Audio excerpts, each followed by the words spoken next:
Hi, I know Casey had a couple questions yesterday, and I worked so hard on this yesterday, and it just kept getting deleted. And then when I went to write something, it was just so long.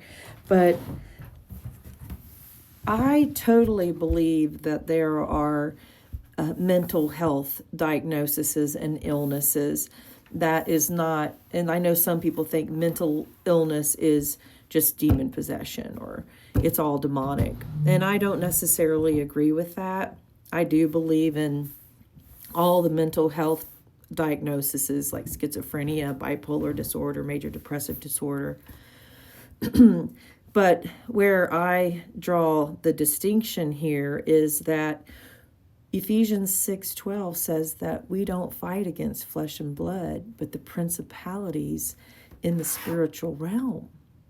So that means all of us are fighting our flesh, sin, a spiritual realm that's like, egging us on, right? You ever hear that like peck of do this or do that? That little nudge of whatever it is that's going to derail you. So just imagine now you have a mental illness and your mind is at a more fragile state, and you still have that spiritual realm there, pecking at you. So all I'm saying is that this is a real vulnerable group of people in the spiritual world. And like with schizophrenia, you're already hearing voices or seeing things or having severe paranoia.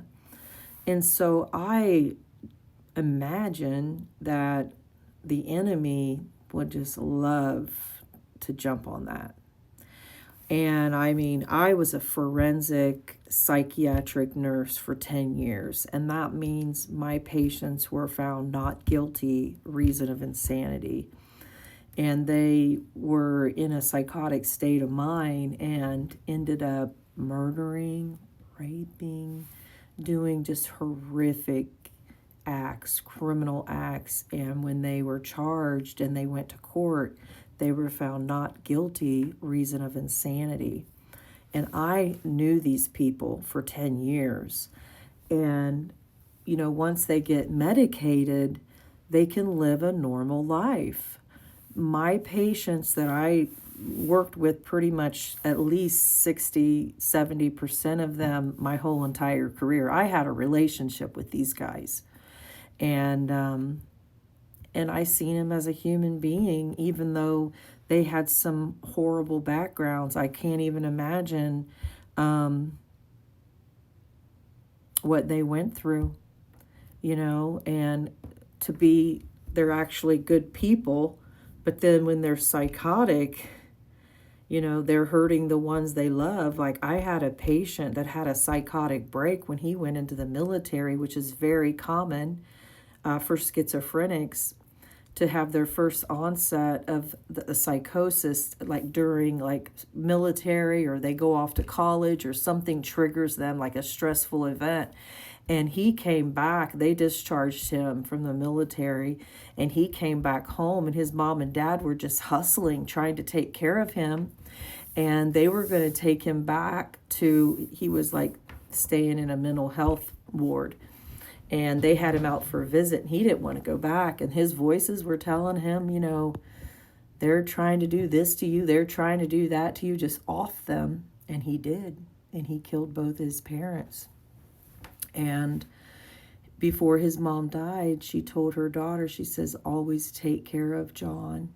That's not his real name, but she says, promise me you'll always take care of him. And she did. Like he was like 70 years old by the time I had him. He had been in the system this whole time.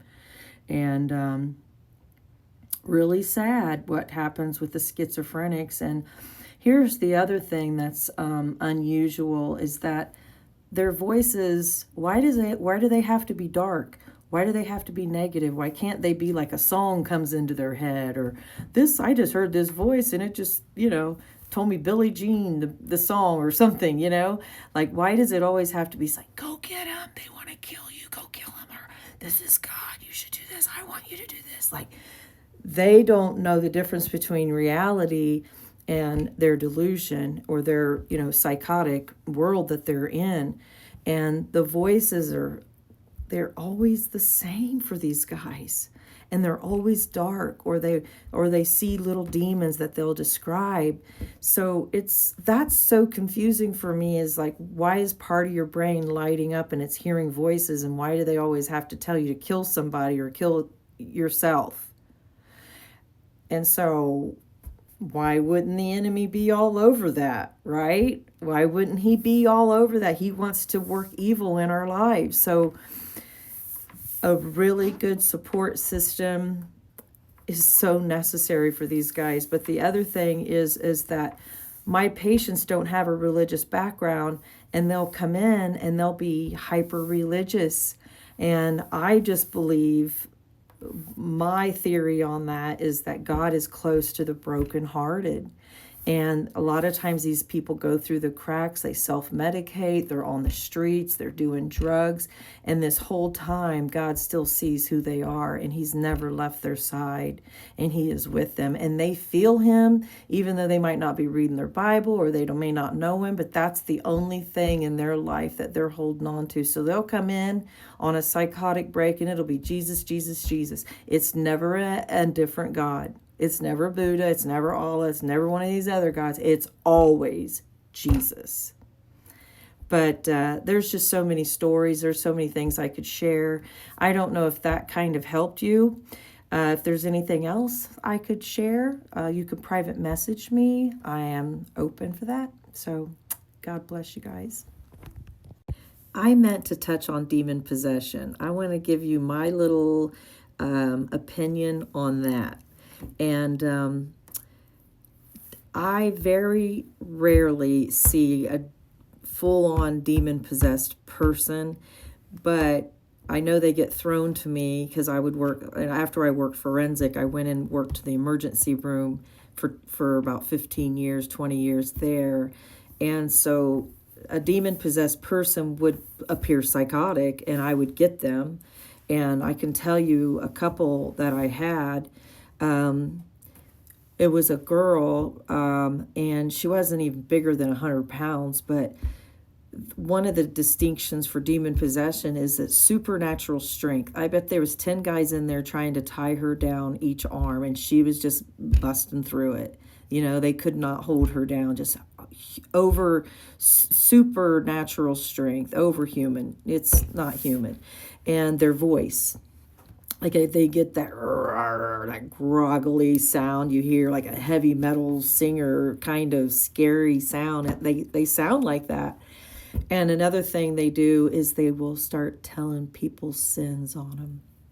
They'll call the staff out and start saying stuff. Freaks me out.